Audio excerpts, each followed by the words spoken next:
There are just two candidates for the Hawke's Bay Regional Council by-election for a Hastings seat.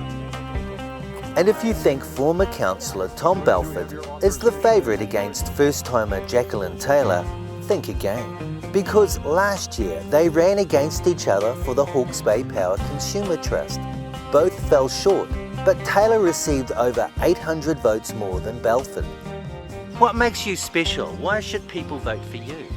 Well, I think with my skill set, being a mum, a business owner, experience in governance, I've got enough skills to bring to the table to council and contribute to making decisions based on research that will implement positive change to the region. I also look forward to representing community and involving community in the decision-making process. Well, I have a long history. It's now almost 17 years working on environmental issues in this community. I've done it as a councillor. I've done it as the editor of Bay Buzz magazine. I have an enormous amount of interaction with the community all the time. I think I'm a good listener, so I pick up a lot of what's going on, what's on people's minds. And that's something I've carried with me all along. And I think it gives me a depth of knowledge about these issues that is required now, particularly when the council is facing issues as complex as the ones they are. What motivates you to run for council? Well, I think this is an exciting opportunity where I can put my skill set to use and really look forward to being a community representative, as well as sit at the table and make some big decisions on our environment, our communities, our businesses, to ensure that the region grows so positively. First of all, I didn't wake up a couple of weeks ago and think, it'd be a great idea to be on the regional council, okay? I've been working at these issues for a long time, and I feel I can make a difference, that I have the experience to make a difference. We have a council now that has 6 new members on it.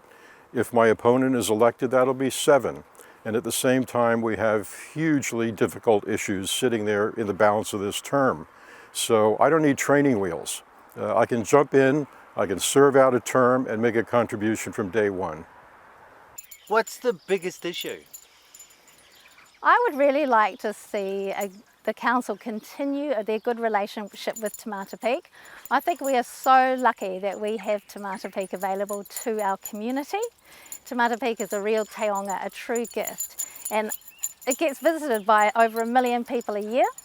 It is under stress, and we need to preserve that. We need to conserve that and really enjoy it so that this generation and tomorrow's generation can really enjoy that. Well, the inescapable issue in Hawke's Bay is water, and it's water in every conceivable incarnation, from the big picture of what's our long-term water demand going to be in the region and how we're going to meet that, right down to are we doing enough to protect streams like this one next to us here, the Karamoo Stream, with just simple planting and beautification efforts, and everything in between. Should we be bottling water? How are we going to allocate this water once we realize what the gaps are between our supply and demand? Is there anything in Hawke's Bay in particular that you'd like to make a difference with? Well, first of all, I think it's really important that the sustainability, health and well-being of our environment, our families, our communities and our businesses need to be in balance. I think it's really important that we strike an appropriate use of our natural resources to encourage reasonable and balanced economic development. Healthy environment leads to health, supports healthy families, and healthy families need healthy businesses. So I'd really like to focus on that balance in a big way. Council is about to do or complete a 50-year assessment of water demand. That report is going to raise very thorny issues about who gets water, what's the quality of that water going to be, and so forth. And I've been on those issues for 10 years now. I know where the bodies are buried. I know what the politics of these issues are. And it's just not something I think the community wants to hand over to a newbie. What governance experience have you got? So I have served on the board, for a finance board, PI Funds Management, but currently I'm serving on Life Education Trust and Spelt New Zealand, which is all about specific learning difficulties like dyslexia. 6 years as a regional councillor, I think should count. I also championed the creation of the Hawke's Bay Future Farming Trust, which is really focused on what's a sustainable farming future look like in Hawke's Bay, and that's moving along nicely. I'm a trustee of that. There is a third name on the ballot, but Joe Walding Karaitiana has withdrawn from the race.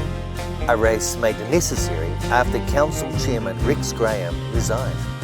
Voting papers are due in homes by August 24, with all votes due in on September 10.